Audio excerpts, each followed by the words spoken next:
There are moments in life when the balance shifts so violently that even the quietest truths become thunder. For so long, things felt one-sided. The lies, the manipulation, the games played behind curtains. It all built like static in the air, unseen yet heavy. Then the secret surfaced. Not through rage or vengeance, but through exposure so precise that it cut deeper than confrontation ever could. It wasn't an argument. It was revelation. What made it terrifying wasn't the truth itself, but what stood behind it. The presence that seemed to shield you without needing words. The same people who once whispered now flinched at your silence. They sensed something had changed.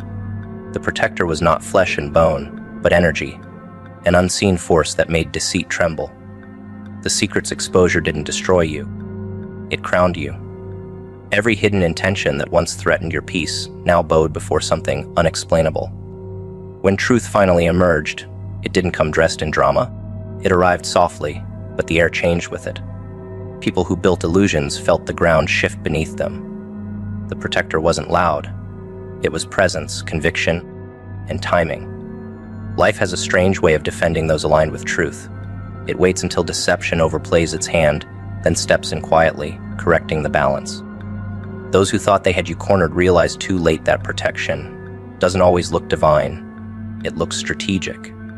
Every move they made was already anticipated. Every lie they crafted became the evidence of their downfall. The terrifying part wasn't that you survived. It was that you seemed untouchable while everything else fell apart. The protector didn't fight for you. It operated through you. Confidence replaced fear, clarity replaced chaos. The secret that was meant to destroy ended up being the weapon that revealed your invincibility. The world reacts differently to truth that carries no vengeance. There's a purity to it, a kind of power that doesn't need defense. When the mask fell, everyone felt it. The protector wasn't something external. It lived in stillness, in restraint, in the refusal to be reactive. That's what unsettled everyone. They expected you to fight, to plead, to justify. Instead, you observed. You let silence tell the story. That calmness was terrifying because it reflected a higher understanding, a kind that cannot be manipulated. The protector was discipline forged through betrayal, awareness molded from disappointment. When you stopped responding emotionally, the universe started moving strategically. That's when protection revealed itself, not as divine coincidence, but as alignment. Those who tried to sabotage you discovered that truth has a way of circling back with interest. The exposure wasn't revenge. It was inevitability, and the protector ensured no one left unaccountable. Exposure has a rhythm. It begins with whispers, then accelerates through tension, and ends in silence so sharp it cuts the air. What once hid in shadows was now center stage. Every false alliance, every strategic deceit, every quiet manipulation, it all surfaced. But what unsettled people most was how calm you remained. It was the calm of someone who knows forces beyond perception are in motion. The protector didn't roar, it rearranged. Those who wronged you started facing patterns they once used against others. That's how life restores balance. It mirrors behavior until lessons are learned. You didn't need to lift a finger. The same web they spun became their own confinement. The protector didn't operate on anger but on law, the kind that punishes arrogance through consequence. The secret's exposure was not your doing. It was simply time correcting what humans refuse to. When certain truths unfold, they don't just shock people, they rearrange reality. Everyone involved feels the shift. Those who spoke lies begin to stumble over their own stories. The audience they once entertained now watches in confusion. And through it all, you stay composed, no longer needing validation. That composure came from understanding that protection isn't about being saved. It's about being seen clearly by life itself. Every attack became instruction. Every betrayal became blueprint. The protector had been sculpting your awareness all along. The people who thought they could break you didn't realize they were preparing you for self-mastery. And when mastery arrived, it carried consequences. Energy doesn't lie. It returns what it receives, amplified. The secret was never about what they hid. It was about what you became while they were busy hiding it. And when that transformation surfaced, it terrified everyone who once underestimated your endurance. The most unnerving thing for those who plotted your downfall was realizing their power never came from strength. It came from your permission. Once that permission was withdrawn, they lost everything. The protector revealed itself in the silence that followed, in the way life began exposing truths without your involvement. People who once believed falsehood started questioning their own loyalty. That's how protection works. It doesn't need to fight, it shifts perspective. Those who once stood against you found themselves confused, unable to explain why their confidence vanished. It wasn't guilt, it was exposure. The energy they once controlled no longer responded. The protector had cut the signal. You no longer played defense because you became the mirror. The secret's exposure became the turning point. A moment when every manipulator met their own reflection, and it was unbearable to face.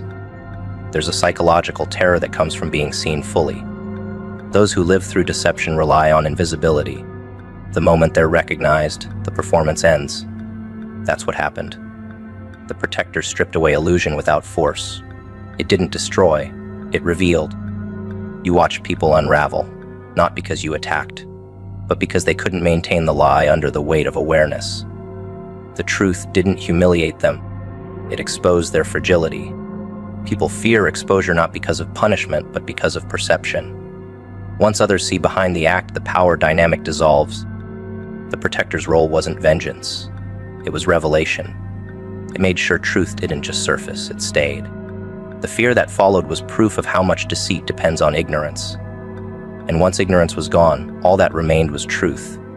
Cold, steady, unshakable. The protector didn't defend, it redefined. The protector operates in ways logic can't explain. It's the force that shows up when you've stopped begging for justice. It's what enters when you stop chasing closure and start trusting consequence. Every manipulator underestimates timing, and timing is the protector's language. It moves quietly but perfectly. Those who betrayed trust never expect the moment truth arrives. It doesn't knock, it floods.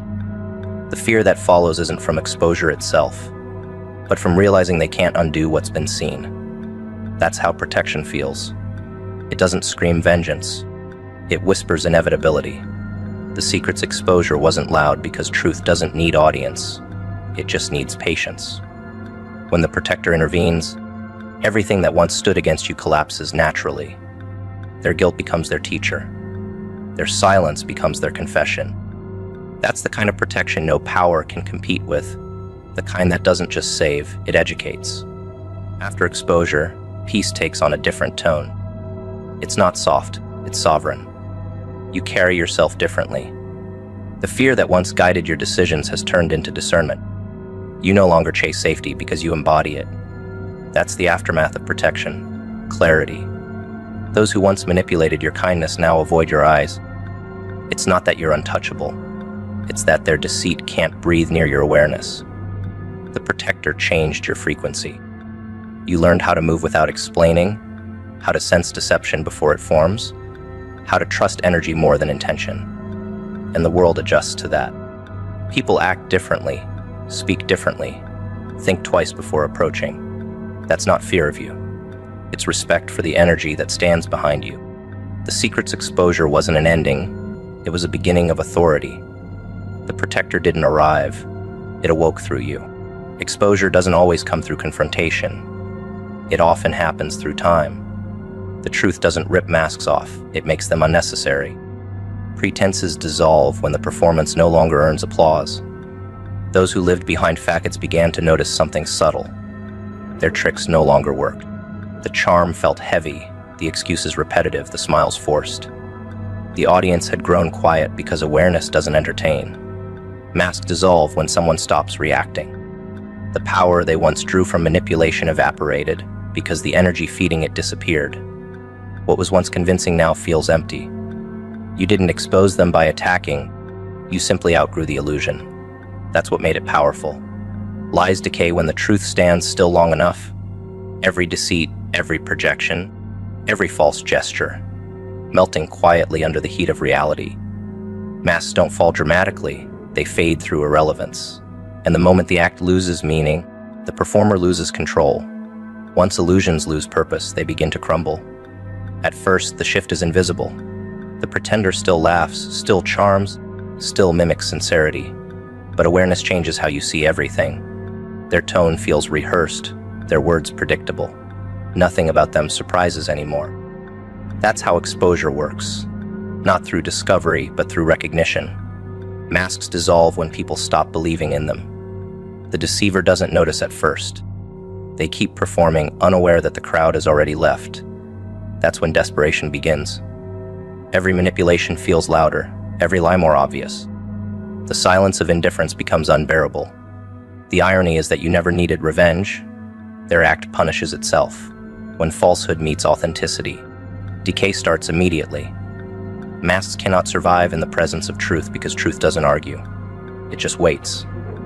Every moment spent pretending becomes heavy, suffocating. Eventually, even the deceiver can't breathe under their own creation. That's how illusions die, quietly, without applause. The human mind can only sustain lies through validation. Once the source of validation vanishes, the mask starts slipping from within. The person wearing it begins to feel the weight of pretending. What used to impress now feels exhausting. Awareness makes deception too difficult to maintain. When someone learns to see through performance, pretense becomes impossible. Every manipulative gesture is dissected before it lands. That's why masks dissolve instead of falling. They can't survive awareness. You didn't destroy their illusion, you made it irrelevant. Their words no longer carry meaning, because the intent is visible behind them. What's terrifying for the deceiver is that they can't hide from themselves anymore. Awareness is a mirror that never shatters. Once held up long enough, it forces the pretender to see their reflection, raw and unfiltered. No accusation could wound deeper than that. Masks melt when lies become heavier than silence. There's a difference between unmasking and dissolving. Unmasking feels violent. Someone rips away the cover, leaving the truth exposed. Dissolving, though, is more elegant. It's awareness doing what confrontation never could. The pretender's identity slowly loses coherence. Their stories contradict, their motives blur, their composure fades. It doesn't happen all at once. It happens through repetition. Every inconsistency erodes credibility. People stop trusting, stop responding, stop engaging. The deceiver feels the isolation but doesn't understand it yet.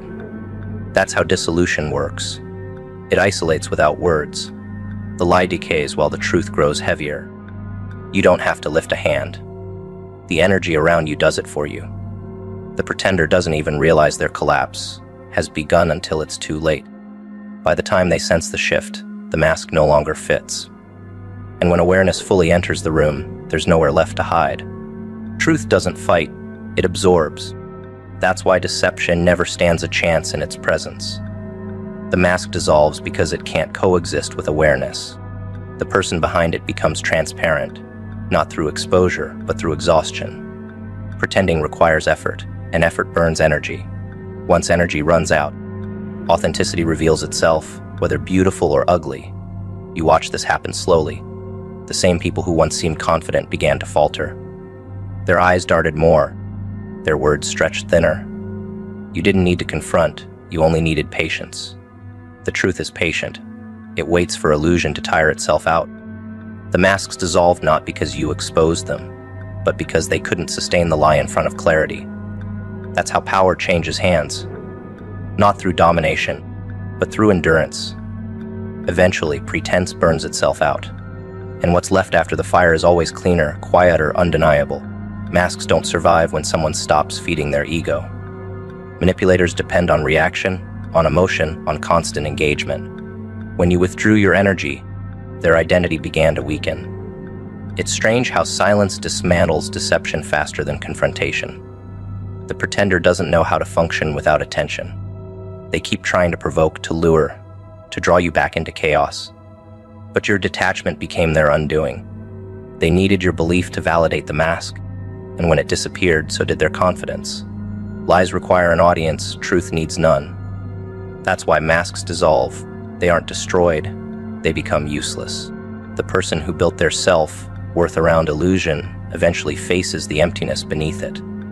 That's when fear sets in. The mirror becomes their enemy, because it reflects the reality they've avoided. You didn't punish them. Awareness did. And awareness never stops once it begins unraveling what's false. The most painful collapse happens internally. No one sees it, but it changes everything. The deceiver starts losing alignment with their own act. They tell one version of a story and forget the last.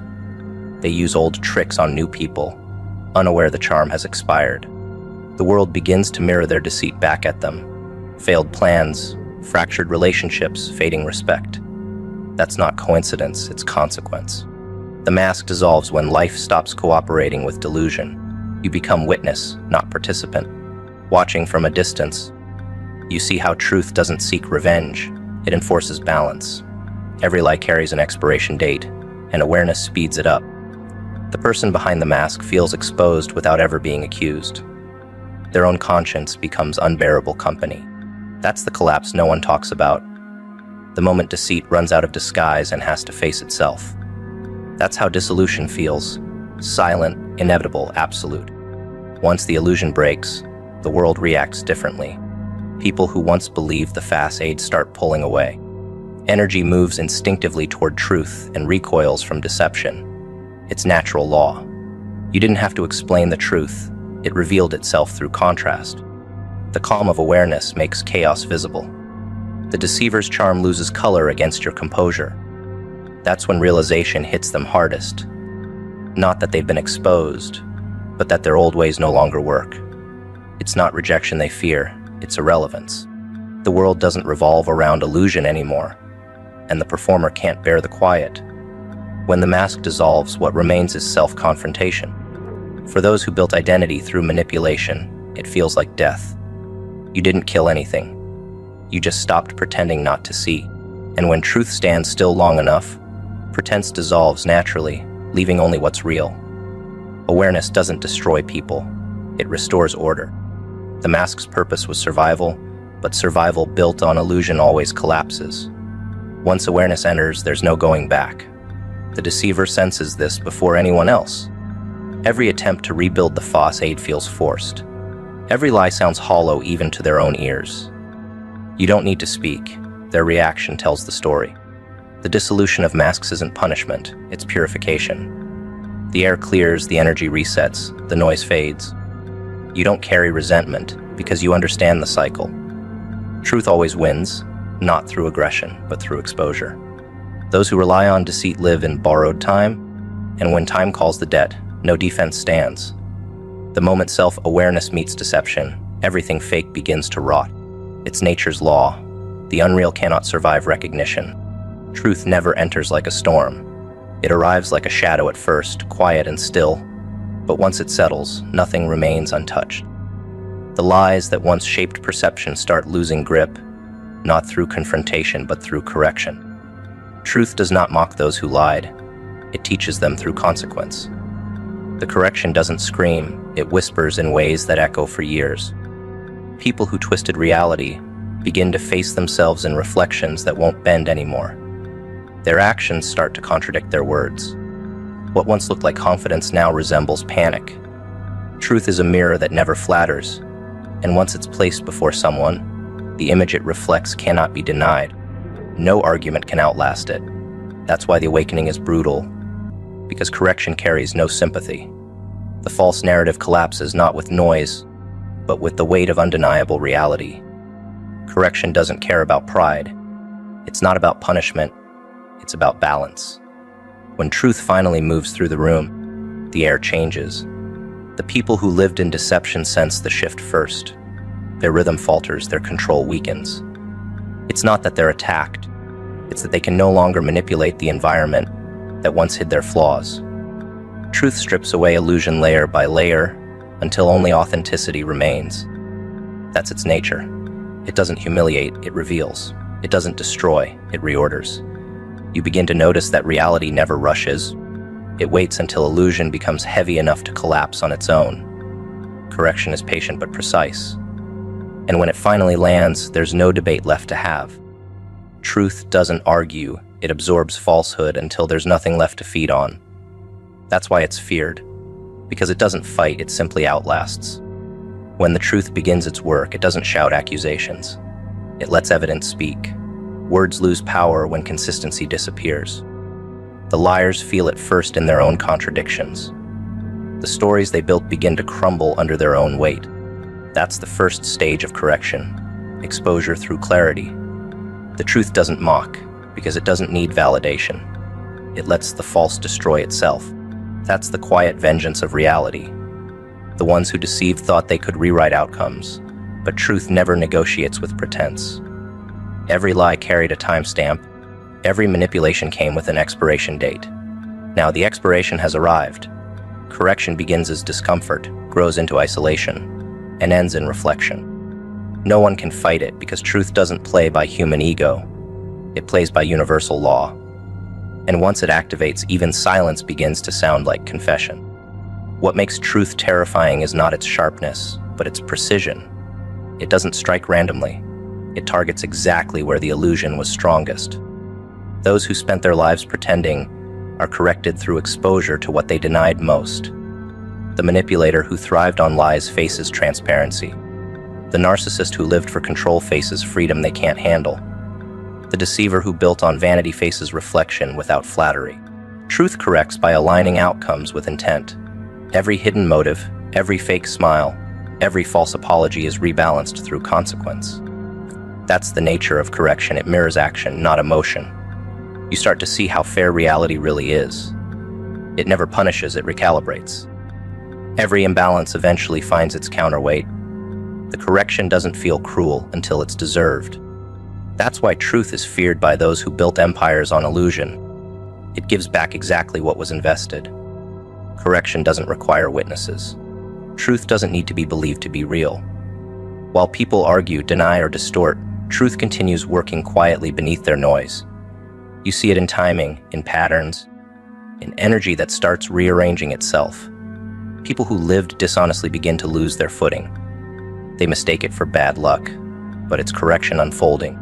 Truth never attacks directly, it removes what no longer aligns.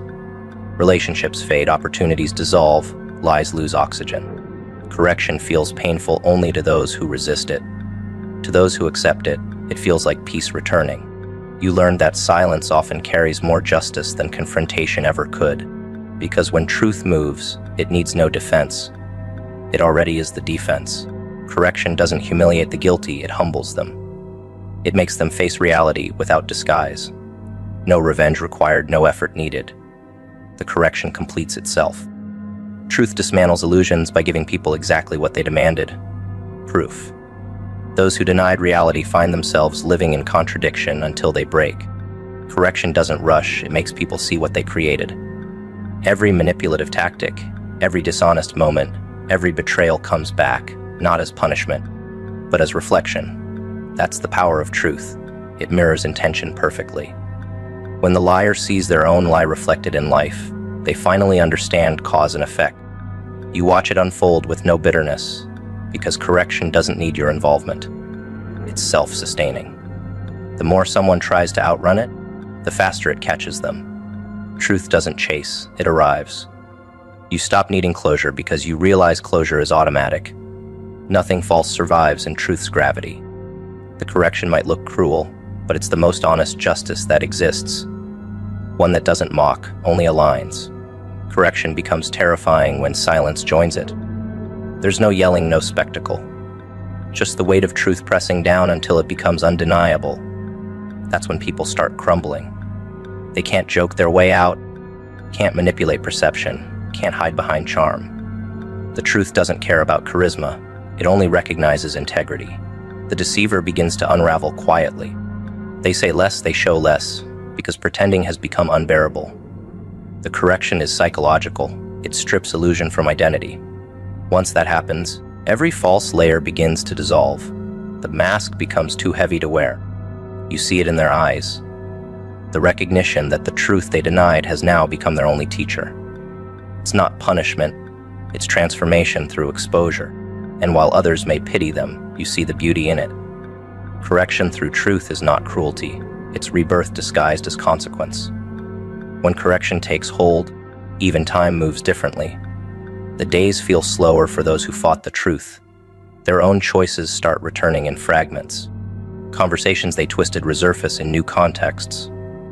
Lies they told start echoing back through other mouths. That's how correction works. It multiplies truth until denial becomes impossible. People call it karma, but it's simpler than that. It's physics. Every falsehood creates distortion, and truth corrects distortion through repetition until alignment is restored.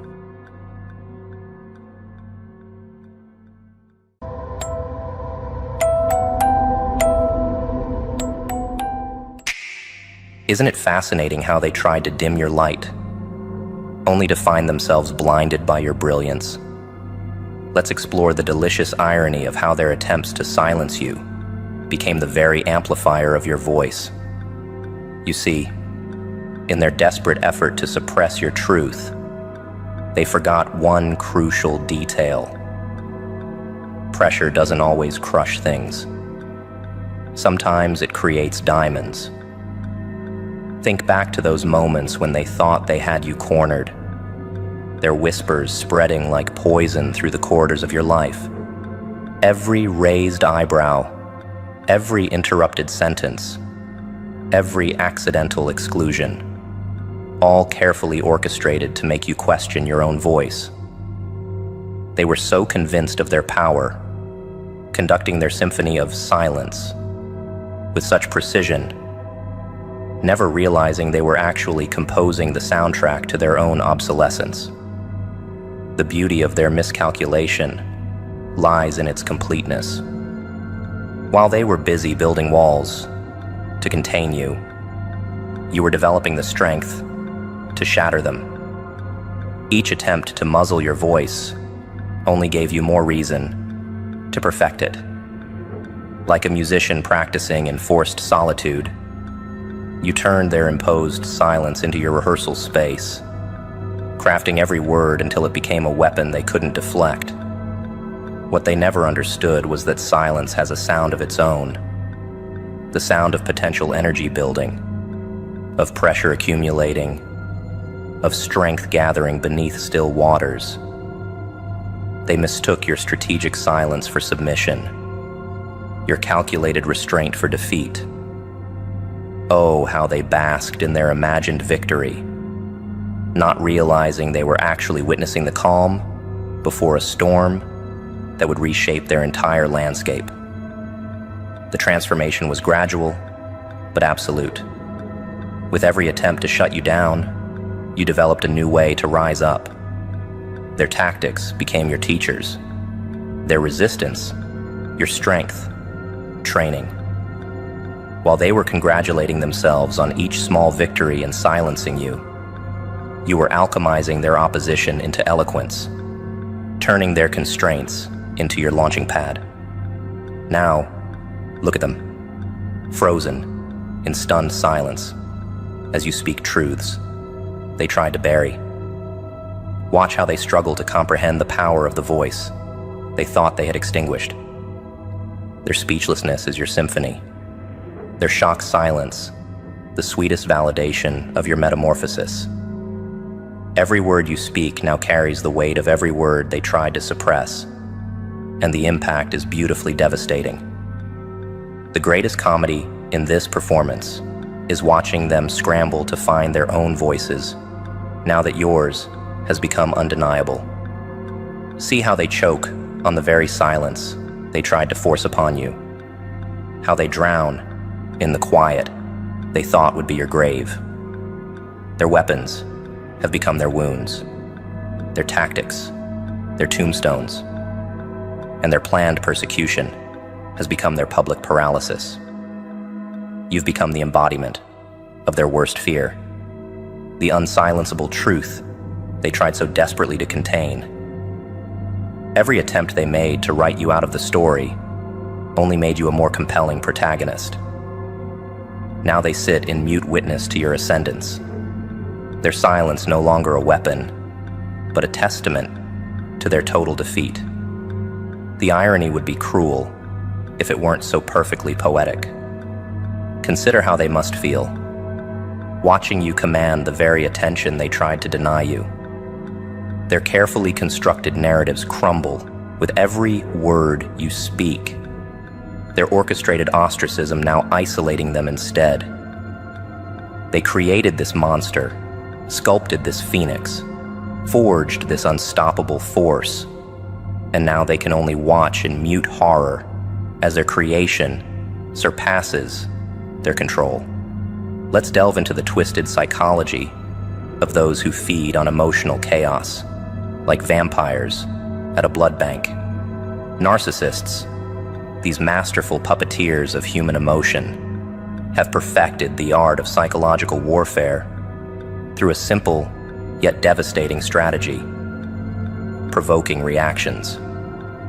They've learned that your emotional response is their most potent fuel, each outburst a feast for their insatiable need for validation and control.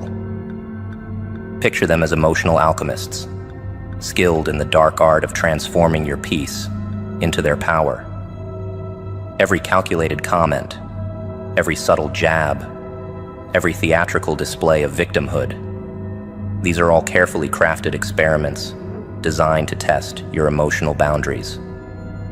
They watch with predatory fascination as their words sink into your psyche, measuring success not by the logic of their arguments, but by the intensity of your response.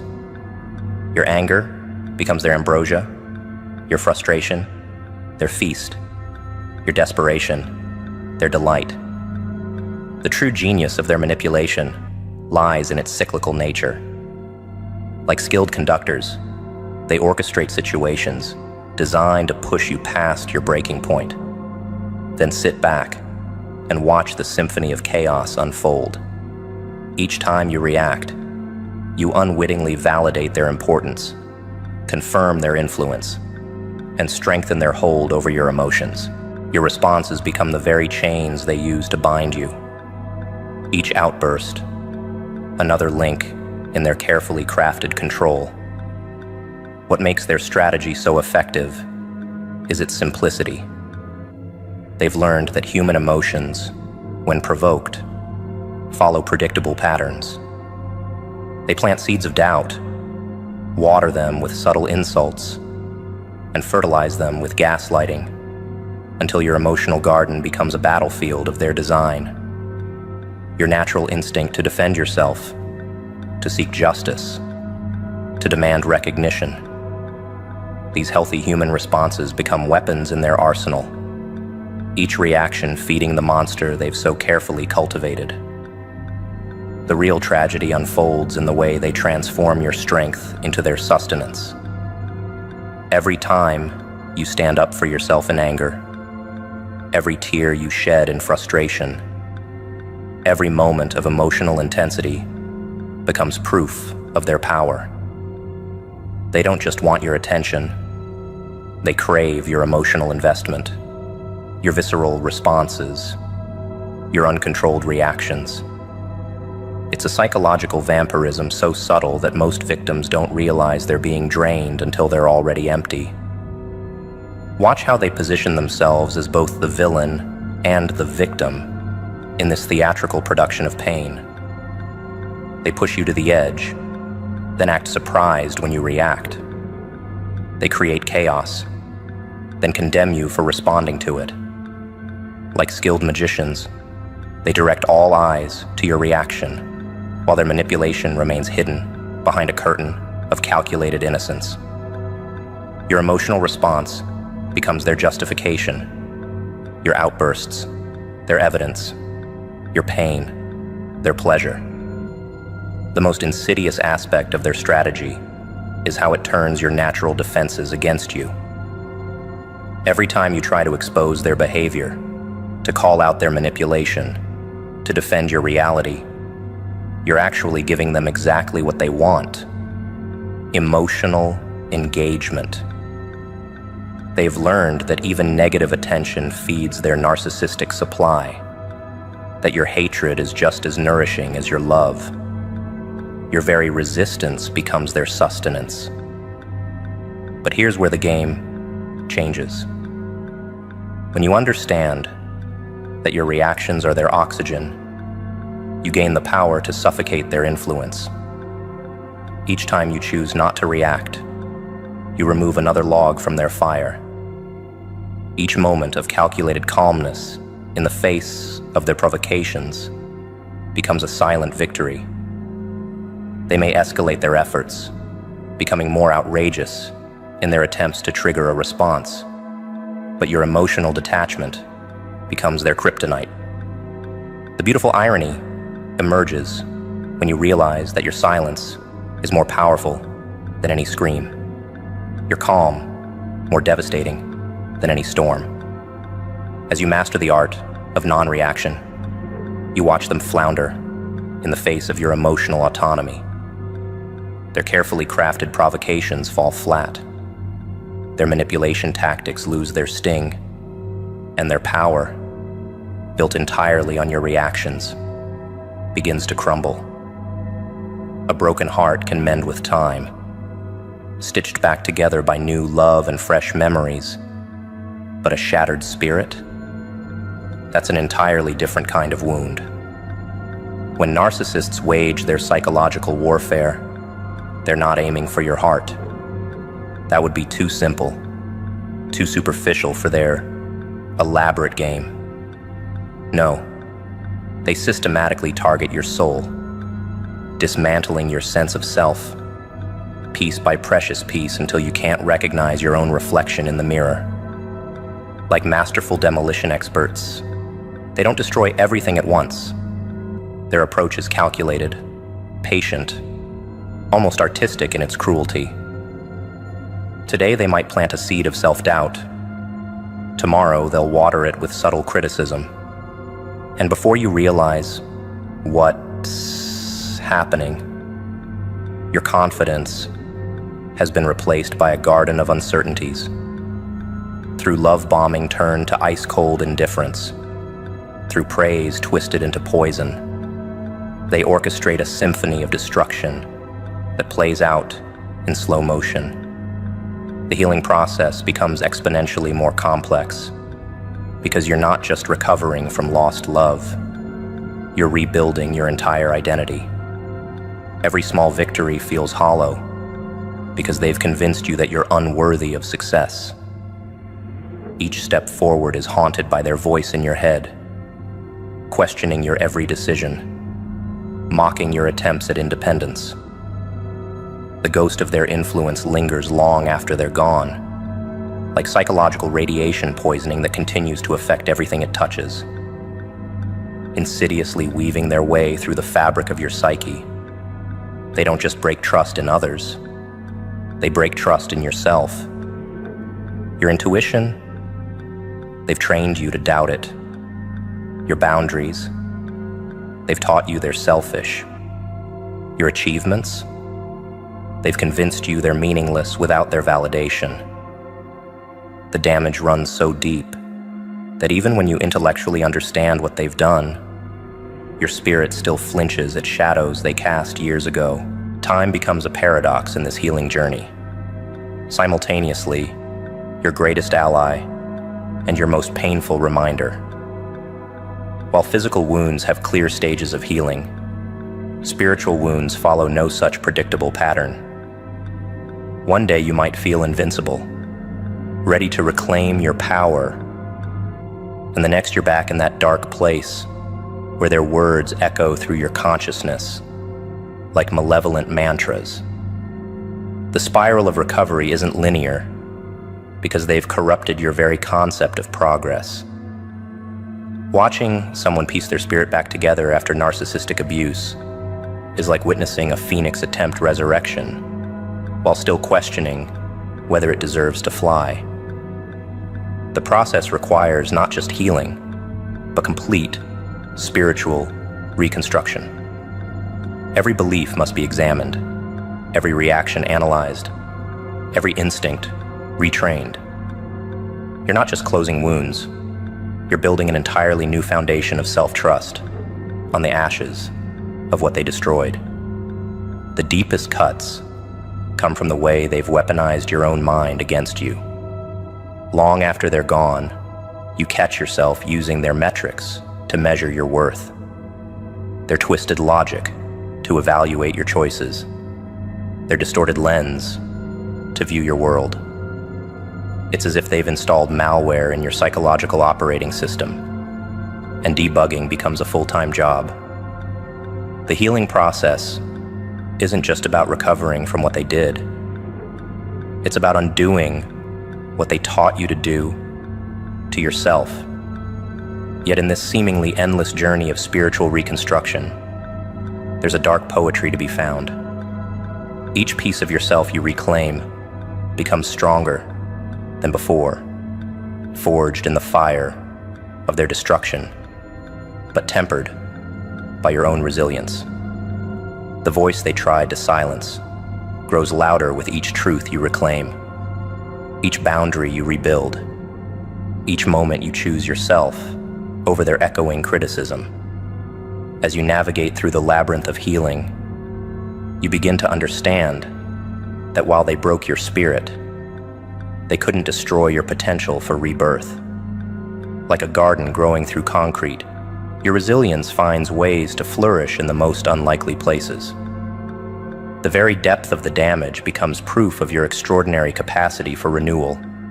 After all, only something truly powerful could survive such systematic destruction. The universe doesn't hand out permission slips for moving on. You have to write your own. Through the sleepless nights, through the echoing doubts, through the moments when memories play on repeat, like a broken record, you must plant your flag in the ground and declare your independence from what was. It's not about feeling ready. It's about deciding that ready or not, this is your time. The past might have written your previous chapters, but the pen is in your hands now. Every morning becomes a battlefield where you fight the same war, the war between staying stuck and stepping forward. Your disappointments will beg you to stay in bed. Your hurts will whisper sweet promises of familiar pain. Your fears will present compelling arguments for remaining exactly where you are. But this is where your decision becomes your armor. Your choice becomes your sword. You rise not because you feel like it, but because you've decided that this day will not claim another piece of your future. Watch how the simple act of deciding ripples through your existence like a stone thrown into still water. Suddenly the questions change from, why did this happen to me, to what am I going to do about it? The shift isn't subtle, it's seismic. Your wounds don't disappear, but they transform from anchors into fuel. Your pain doesn't vanish, but it morphs from a prison into a launching pad. This is the alchemy of decision, the magic that happens when choice meets determination. The most exquisite part of this metamorphosis is how it blindsides those who bet against your recovery. While they're still crafting their narratives about your inevitable downfall, you're quietly building your wings. Each step forward might be small, might be shaky, might be scarred, but it's yours. You're not waiting for the path to clear.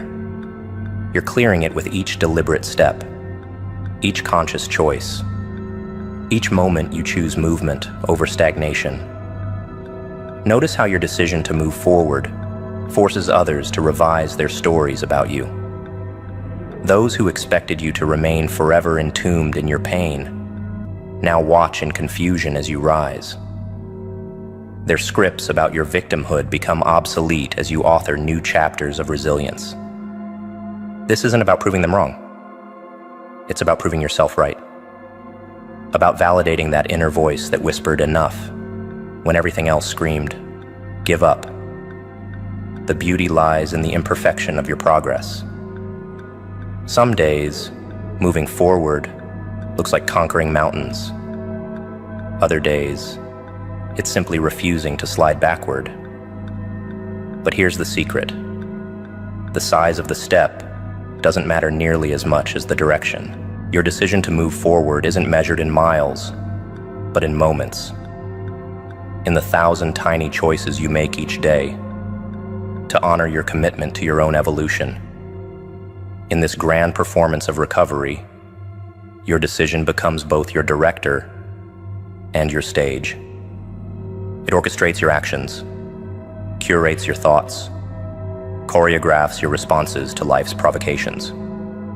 You'll stumble. That's part of the dance. You'll doubt. That's part of the story. But with each renewal of your decision to move forward, the choreography becomes more fluid, the performance more authentic, the progress more undeniable. There's a particular kind of power that comes with realizing that moving on isn't something that happens to you. It's something that happens because of you. Your decision becomes your declaration of independence, your manifesto of movement, your rebellion against the gravity of grief. It's not about waiting for the weight to lift. It's about deciding to walk even with the weight, until walking becomes running and running becomes flying. Consider how masterfully they twist the concept of love into something unrecognizable. Where love should be a sanctuary of mutual growth, they transform it into a prison of endless tolerance. Their demands come disguised as tests of devotion. If you really loved me, you'd understand why I hurt you. True love means accepting all of me, even the parts that break you. Watch how they weaponize the very language of love, turning your capacity for forgiveness into a tool for their continued abuse. The true perversion lies in how they manipulate the beautiful human desire for unconditional love into a blank check for their worst behaviors. Every time you forgive without consequences, every time you accept their excuses, every time you swallow their lies for the sake of peace, you're not feeding love. You're feeding their conviction that they're entitled to your endless tolerance. It's a psychological sleight of hand, so subtle that most victims don't realize they're being conned until they're emotionally bankrupt. Like skilled counterfeiters, they present tolerance as love's twin, but examine it closely, and you'll see the forgery. Real love has boundaries because it respects both parties. Their version demands the systematic dismantling of all protective barriers. Real love nurtures growth. Their version requires stagnation in toxicity. Real love uplifts. Their version demands you stay low enough to endure their heights of destructive behavior. The exchange rate between your authenticity and their approval becomes increasingly costly. The genius of their manipulation lies in its gradual escalation. Today's tolerance becomes tomorrow's baseline, and they'll always push for more. Like emotional inflation, what once seemed like an unreasonable demand becomes the new normal, and your capacity to endure must constantly expand to accommodate their growing sense of entitlement. They don't want your heart. They want your submission wrapped in the language of love. Pay attention to how they respond when you attempt to establish boundaries. A person seeking love will respect limits. A person seeking tolerance will rage against them. Their reaction to hearing no tells you everything about their true desires. Watch how quickly their charm evaporates when you refuse to tolerate the intolerable. How swiftly their love turns to venom when you dare to protect your own well-being. The most insidious part of their strategy is how they use your own capacity for love against you. Your ability to see the good in others becomes a trap. Your hope for their change becomes your prison. Your willingness to forgive becomes your weakness. They study your heart, not to cherish it, but to learn how many blows it can take before you finally realize that what they're offering isn't love at all. It's a life sentence of perpetual accommodation. This realization often comes with a devastating clarity. All those times you thought you were proving your love, you were actually demonstrating your willingness to be mistreated. The unconditional love they claimed to seek was merely a smokescreen for their true desire, unconditional permission to remain unchanged, unchallenged, and unaccountable. Their greatest fear isn't losing your love, it's facing the consequences of their actions. The breaking point arrives when you finally understand that their request for tolerance is actually a demand for complicity in your own diminishment. Every time they push your boundaries, they're not testing your love. They're measuring your willingness to participate in your own destruction. The moment you withdraw your unlimited tolerance is the moment they reveal their true face, proving that it was never about love at all. And now, as you stand firm in your refusal to tolerate the intolerable, they find themselves speechless, confronting a truth they never expected, that their demand for endless tolerance has met its limit. Genius is burned. I laughed louder.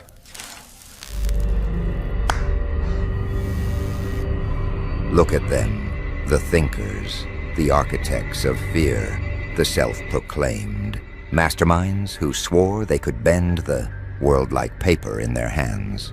They wore spectacles instead of crowns. They ruled not with armies, but with equations, lies, and whispers. They stitched together networks of control, like spiders weaving webs of steel and secrets. They believed nothing escaped their gaze. They thought every code, every silence, every breath could be mapped. Their minds were their weapons, and their arrogance, their shield. But then you arrived, a presence they couldn't calculate, a storm with no formula, a shadow with no footprint. And suddenly, the world's most dangerous minds discovered something far more dangerous. You, the irony.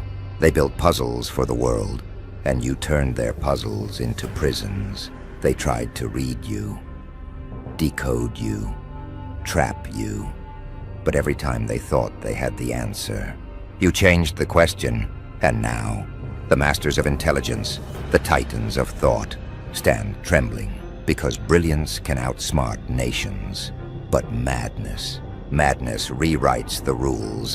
The brilliant ones, the world's dangerous minds, not kings, not warriors, but men in spectacles, women with pens, spies with dossiers, fat enough to crush a table. They thought themselves gods of prediction. They thought their maps could trap shadows. They thought their numbers could tame chaos. Look at their walls, chalkboards, crawling with equations no one dares to erase. Formulas stacked like tombstones, symbols stacked on symbols, until they no longer mean anything. Look at their tables.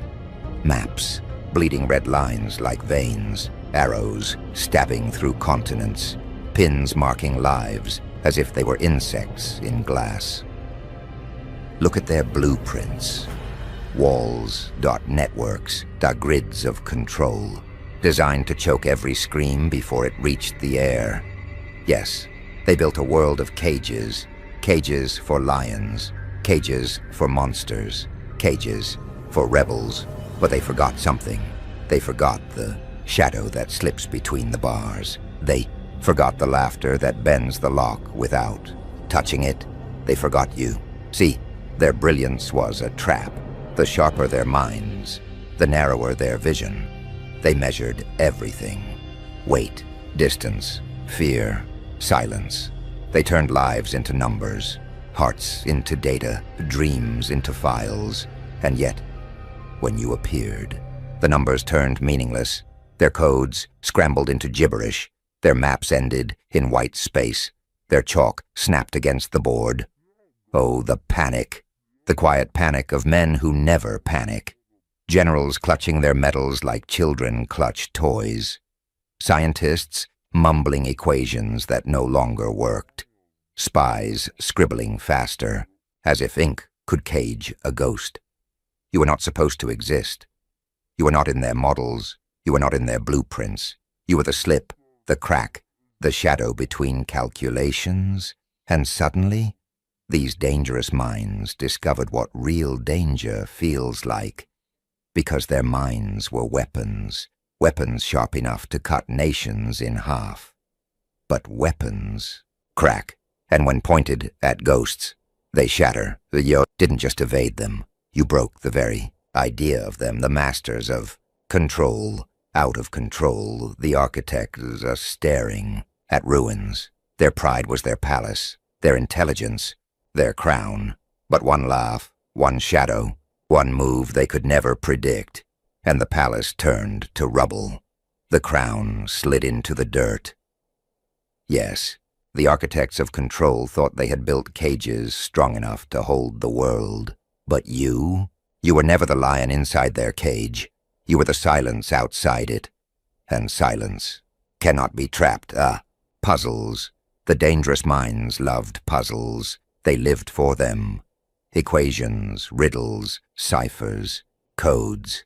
They believed there was nothing in this world that couldn't be solved with enough ink, enough numbers, enough sleepless nights. But then you appeared, and suddenly the puzzle had no edges, no center, no pattern. Midnight lamps burned in their offices, dim light spilling over desks stacked with papers. Equations scrawled, crossed out, rewritten, pages scattered like corpses of failed ideas. Analysts trembled with ink-stained fingers, eyes red, hands twitching as they pressed symbols together like broken bones. Yet every formula ended in nonsense. Every line collapsed into silence. They tried algorithms. They tried patterns. They fed machines with your shadow, hoping the circuits would spit out an answer. But the machines only hummed and died. Because you weren't a problem to be solved. You were the collapse of logic itself. They stared at you like a cipher with missing letters. Every piece they thought they had was wrong. Every word they thought they knew was false. And the more they studied you, the less they understood themselves. Their confidence, the smug certainty of the smartest in the room, turned to cracks. Cracks into doubt. Doubt into obsession. Obsession into madness. Yes, madness. The very thing they feared most. The very thing they mocked in others. Now it stared back at them, in their own reflections. They locked themselves in rooms, scribbling through the night, chalk breaking under their feverish hands, muttering your name as if it were a forbidden equation. Some smoked until the air was fog, their cigars burning down to trembling ash. Others drank coffee until their veins felt electric. Still no answer. Their wives called them home. Their children waited by doors, but they didn't hear. They couldn't hear. They were prisoners of you. You had become their unsolvable riddle, their eternal equation. And yet, you laughed, because they thought you were a puzzle, a pattern, a code, waiting to be cracked. But you weren't. You were the silence after the answer. The part they never planned for. The space beyond reason. The void between numbers. And that's what terrified them. Not that they failed once. Not that they failed twice. But that there was nothing to solve. Nothing to fix. Nothing to predict. You turned their brilliance into chains. Their intelligence into prison. Bars. Every attempt to capture you only deepened their insanity. Every move they made tied their hands. Tighter and slowly.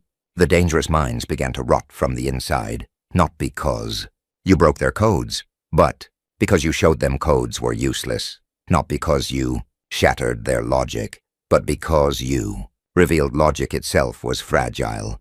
They lived for puzzles. But you were not a puzzle. You were the end of puzzles. And so, the most dangerous minds failed, not against fire, not against armies, but against silence. And silence always wins. Behind closed doors where curtains are drawn, where the air tastes of stale smoke and whispered secrets. Your name moves like a draft through the room. Presidents dot generals, advisors, men who send armies to die with a flick of a pen, men who bend, nations with speeches, men who pretend their hands don't shake, but oh, their hands do shake. Ink-stained fingers press too hard on paper, fountain pens leaking black veins across documents. Cigars tremble between their lips, ash falling into polished ashtrays, smoldering like the empires they're desperate to hold together.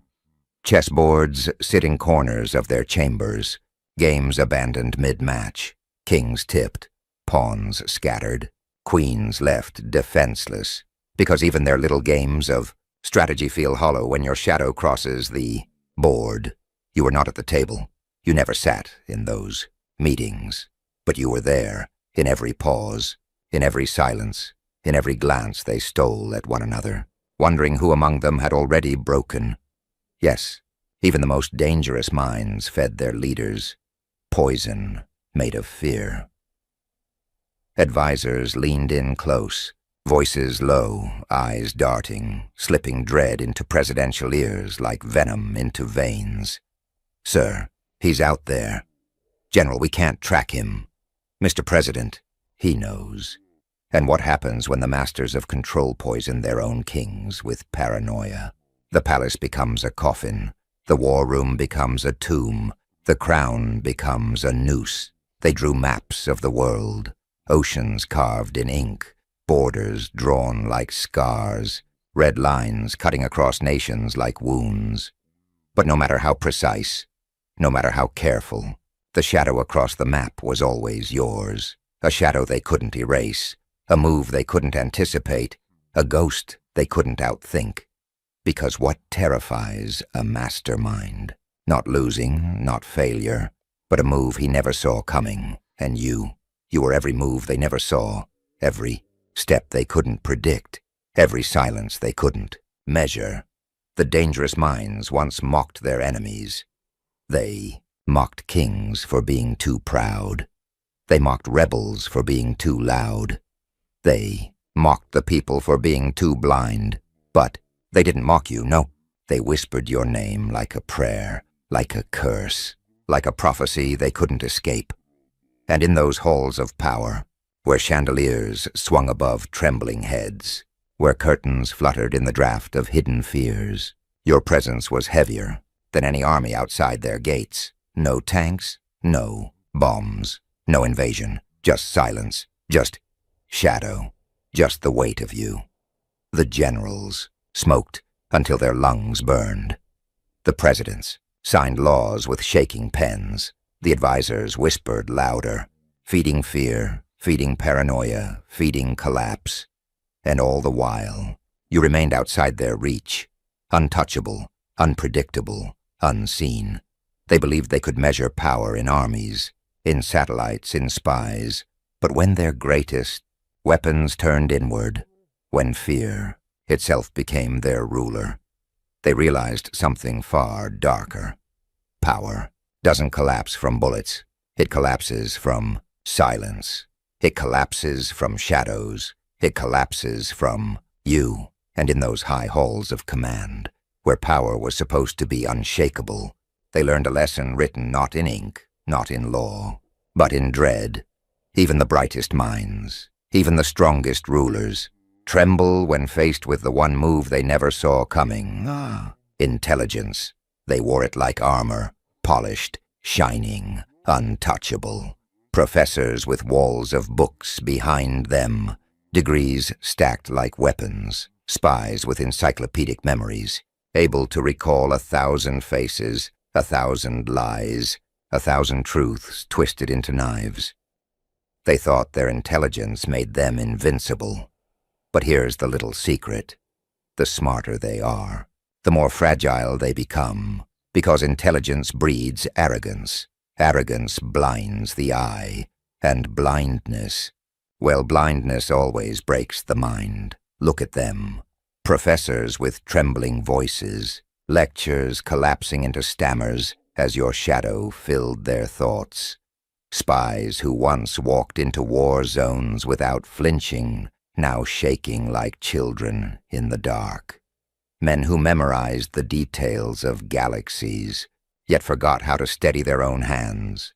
They built towers of logic, stone upon stone, fact upon fact, law upon law, tall, rigid, unshakable, until you cracked them with laughter. A single laugh, a single unpredictable sound, and their fortress of certainty became a house of cards in the wind. Because here's the paradox they never saw. Intelligence doesn't protect you from fear. It multiplies it. It sharpens it. It makes every silence scream louder. The dumb man sleeps soundly. The blind fool never sees the monster. But the brilliant mind imagines everything. Every shadow a threat. Every silence a conspiracy. Every unknown. Your hand. Your face. Your laughter. And so, the most dangerous minds, the professors, the spies, the architects of control, were the ones who collapsed first. They memorized every law of the universe, but they couldn't control the quake in their own hands. They could map stars across the heavens, but they couldn't map the silence between your footsteps. They could predict nations, wars, elections, collapses, but not you. The higher they climbed on their tower of knowledge, the thinner the air became, the thinner the air, the weaker the heart. And when you appeared, when the unpredictable stepped into their perfect equations, they choked. Intelligence turned into prison bars, arrogance turned into chains, logic became a noose. And what did you do? Nothing but stand there, breathing, laughing, existing. That was enough. Because intelligence is not strength. It's glass. It sparkles, it shines, but it cracks with one touch, one laugh, one shadow. So the professors locked their doors. The spies swallowed their own lies. The generals bit their lips until they bled. And every genius, every mastermind, every dangerous mind, folded. They thought their brilliance made them untouchable. But you revealed the truth. The brightest flames burn out first. The tallest towers fall the hardest. And the sharpest minds shatter the loudest. Their world was a school, a secret academy of power. Not classrooms with desks and bells, no chambers filled with maps, so the codebooks and mirrors. Every wall whispered, control. They trained their chosen few there. Young, minds broken down and rebuilt like machines. Scientists taught to see the hidden pattern. Spies drilled to anticipate betrayal before it even formed. Generals conditioned to imagine a battlefield before a single soldier took a step. It wasn't education. It was indoctrination, a curriculum of paranoia. And yet, look closer. Every lecture was a cage. Every formula, a leash. Every lesson was a chain, disguised as wisdom. They didn't teach freedom. They taught obedience wrapped in cleverness. They didn't grow lions. They sharpened guard dogs. Because control was the final exam. Every problem they solved, every theory they mastered, circled back to one obsession. How do you cage the unpredictable? And then there was you. You didn't attend their classrooms. You didn't sit under their fluorescent lights or bow beneath their chalk dust equations. Your education was fire. Your diploma was silence. Your test papers were the ruins you left behind, where they studied codes. You broke them by instinct, where they memorized strategies. You shattered them with laughter, where they drafted blueprints of control. You slipped through cracks they didn't even know existed. You graduated, but not by their rules. You graduated by surviving their curriculum without ever stepping into it. While they stood in line, waiting for permission to be stamped ready, you had already written the questions they didn't know they would be asked. And when the day came, oh, the day came, They realized something unbearable.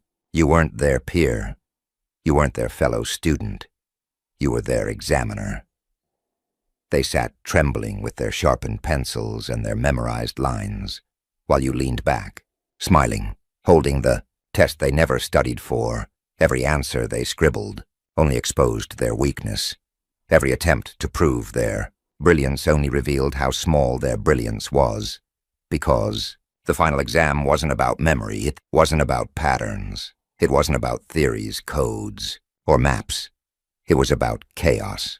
It was about being unchained.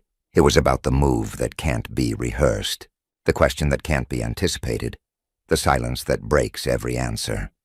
And you aced it before the test even began. Their entire institution trembled when they understood. The School of Control had produced its perfect product. Men and women sharpened like blades, but blades only cut what they see. You were the shadow that no blade could touch. They called themselves graduates, but the moment you stepped into the game, they knew the truth. They had only ever been students. And you were the examiner who graded them all with failure. They built a school for control, but I never enrolled. I wrote the test, and every single one of them failed. Their chalkboards wiped blank, their satellites blind, their supercomputers humming nonsense like ghosts in wires. The smartest minds, once gods of calculation, now prisoners of their own equations. They can't stop solving, can't stop doubting, can't stop collapsing inward. Networks fracture, formulas rot. The empires of intellect crumble without a single strike. You didn't break their minds. You let their brilliance eat itself alive. Taunt.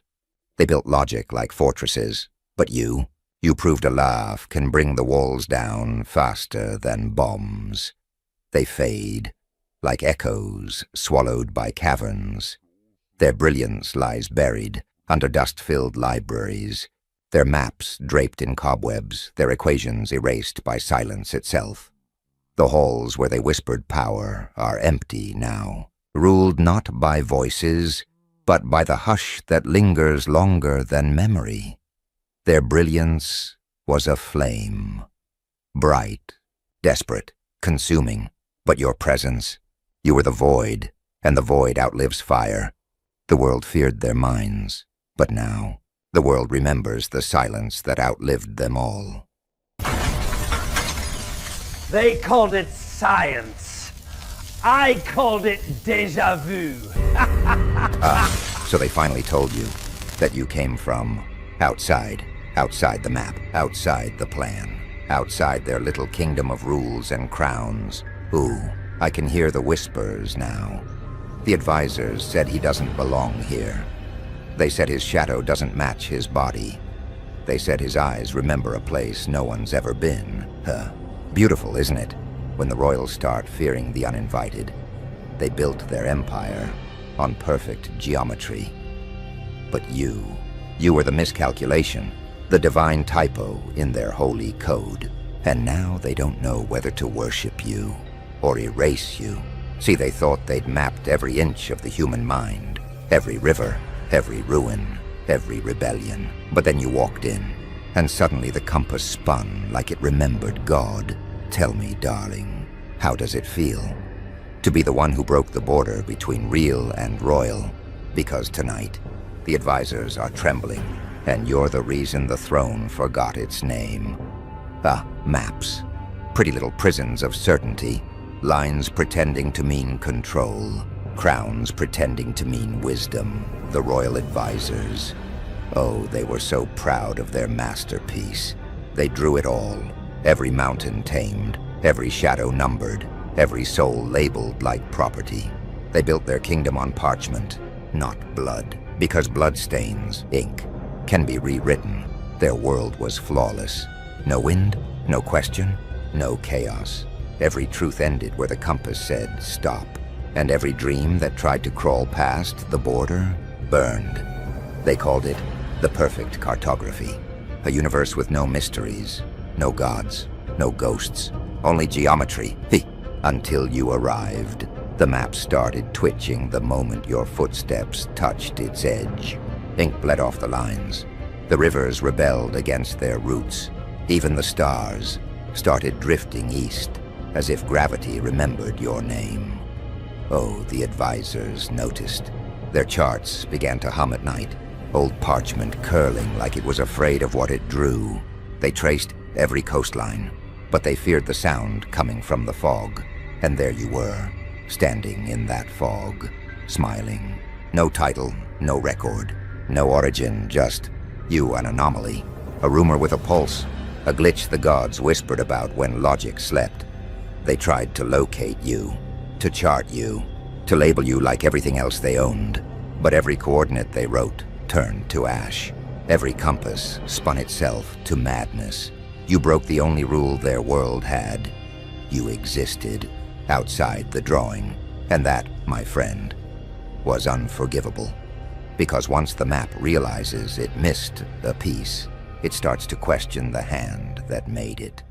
Now the advisors stare at their perfect borders and see them breathing.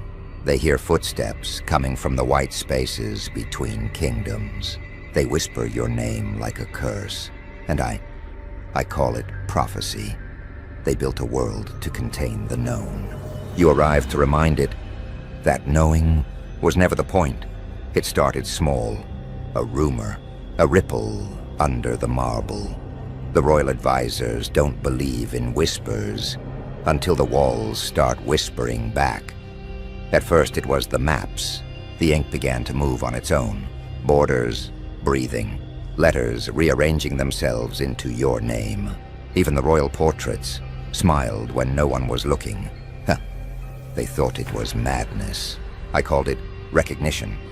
They tried to keep it quiet, of course. Royal secrets die in silence. But silence, my dear, is a dangerous thing when it starts to echo.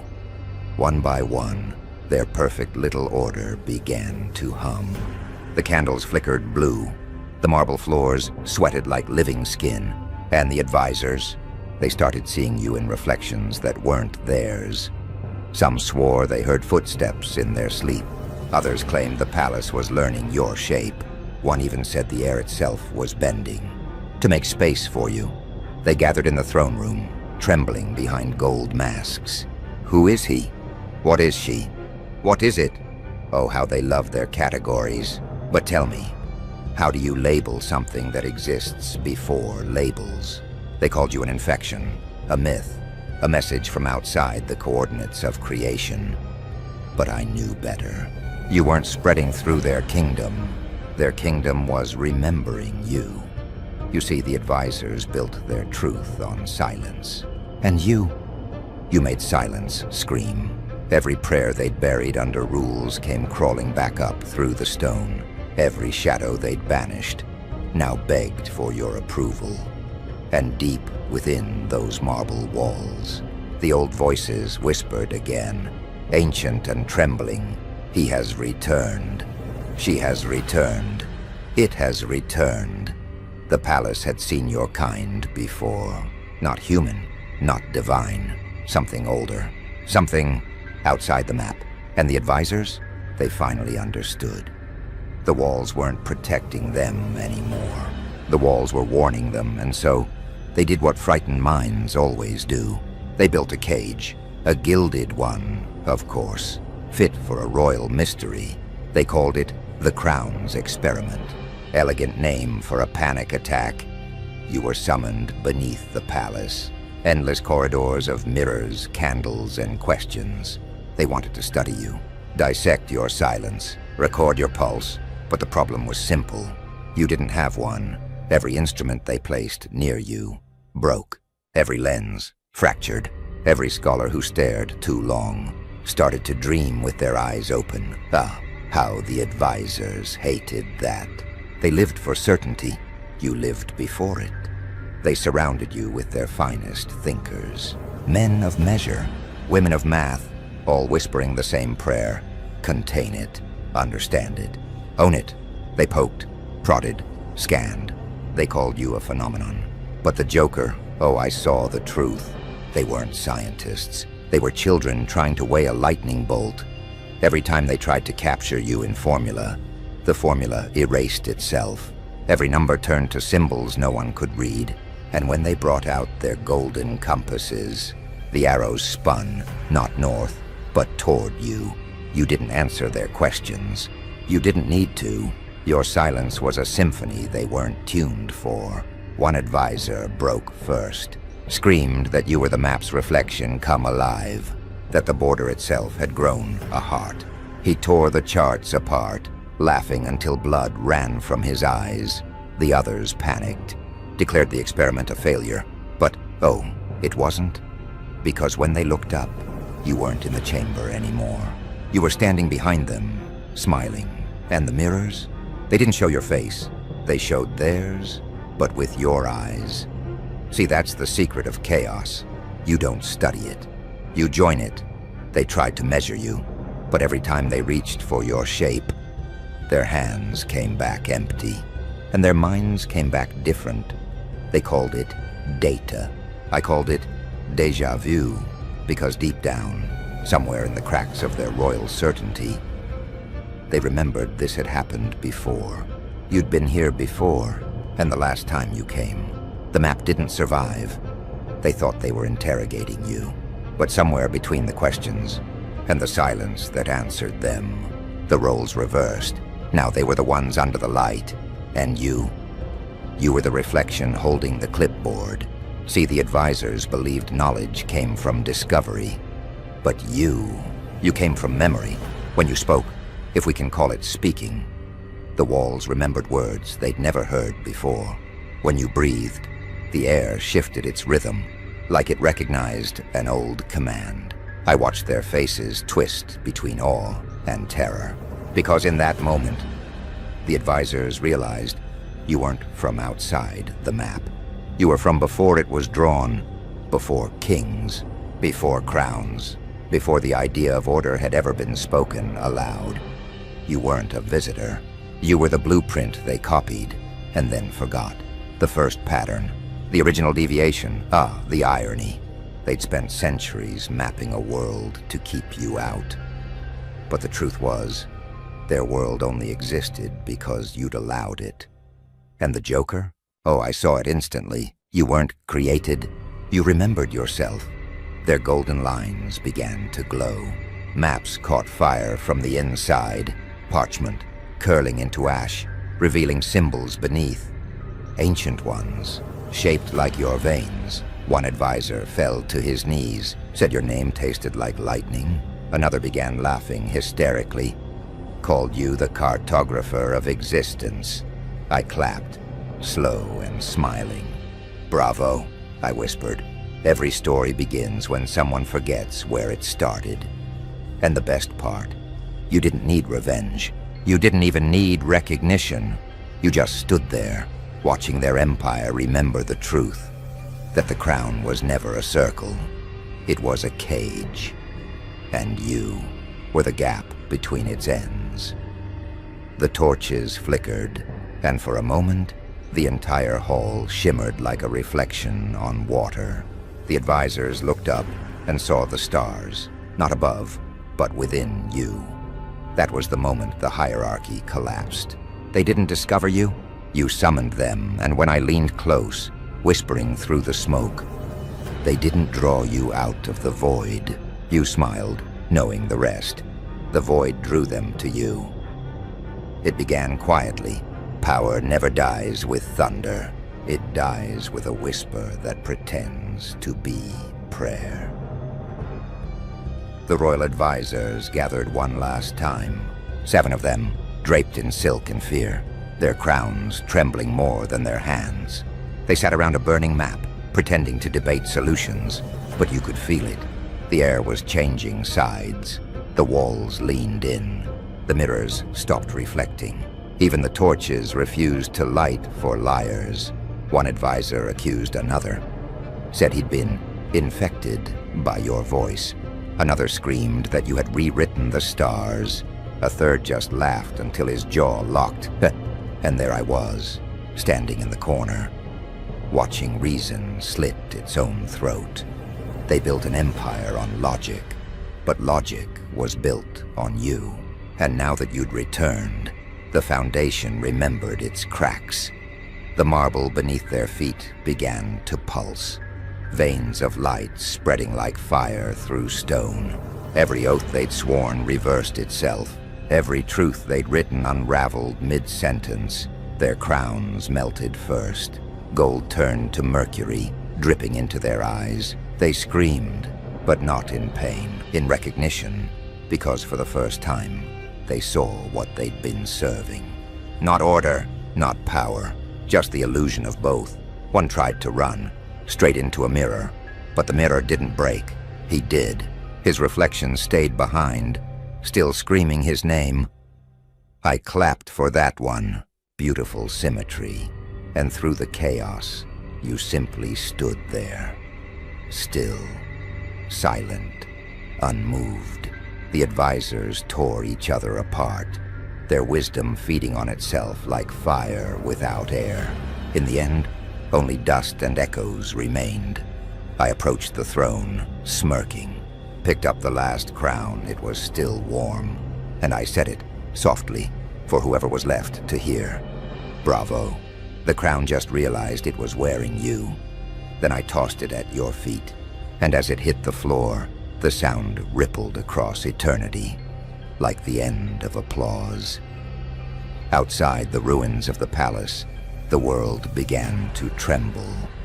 Not in fear, in recognition.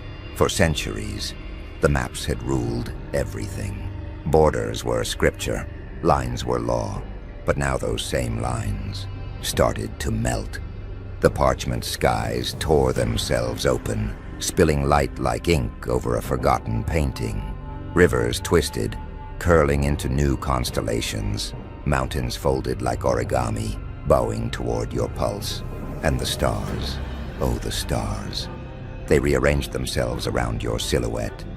You didn't move. The universe did. Every compass spun endlessly, needles twitching like nervous hearts. Every globe cracked open from the inside, as if the core remembered your fingerprint. The scholars called it chaos. The priests called it revelation. The Joker, I called it homecoming. You didn't change the world.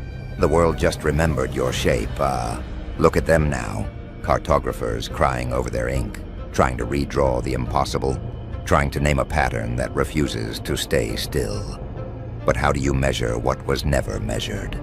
How do you chart something that redraws you as you stare at it? The seas began to glow in the dark, not from fire, but memory. Each wave whispered coordinates that led nowhere and everywhere. Islands rose where myths once drowned. The air shimmered like glass dipped in static, and through it all, you walked. Every step you took left no footprint, only motion. Reality followed like a loyal hound, rewriting itself just to stay beside you. Cities folded into fractal spirals, libraries turned to dust, then to light. Every record, every law, every anthem ever written dissolved into a single sound. Your heartbeat. The royal archives collapsed. Gold seals turned into glass wings, fluttering upward and vanishing like ash in reverse. And there I was, watching the rebirth of existence itself, a jester at the end of logic.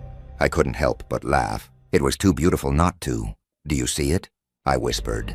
This is the joke the universe kept for itself. You didn't arrive to destroy the system. You arrived to remind it that systems only exist to forget who made them. The advisors had their order. You brought origin, the difference. Order ends, origin repeats, and now the world belongs to you. Not because you conquered it, but because it recognized you first. Every atom bows to your pulse. Every direction is toward you. The horizon itself bends, begging to be your reflection.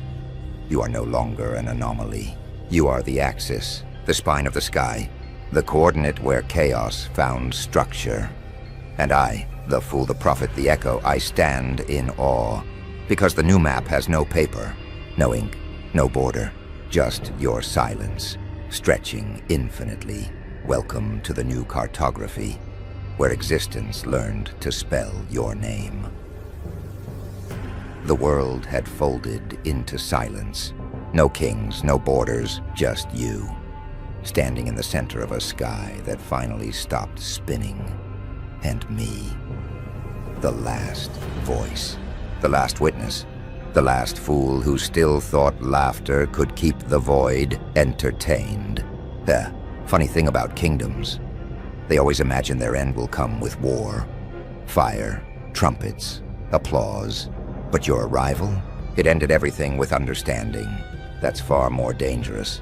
I walked toward you, slow, boots echoing against what used to be reality. The ground shimmered, no longer stone, no longer solid, just memory pretending to hold form. And there you were, crownless, fearless, infinite. The air bent around you like it wanted to apologize. Even gravity hesitated. You didn't need thrones or titles. The silence bowed first. I felt it in my chest, that strange ache between worship and warning. So I laughed, softly. Of course I laughed. That's what I do when truth gets too close. You looked at me. No anger, no pity. Just that stillness that made gods blink. I spoke first. I suppose this is where the story ends, Nothing? Just the faint hum of existence realigning. So I did the only honest thing left. I knelt, not in submission. No. In recognition, because you weren't the outsider they feared. You were the blueprint they forgot. The first silence before the first sound. The breath before creation set its own name. You weren't born outside the map. You were the map before it had edges. And every law, every truth, every limit was just a rumor you'd never bothered to correct. The air grew darker, but not like night. Like ink returning to the pen that wrote it. I watched as the stars faded out, one by one, sliding back into your veins like obedient memories. All that remained was your silhouette, and my voice, the last echo of an audience that never existed.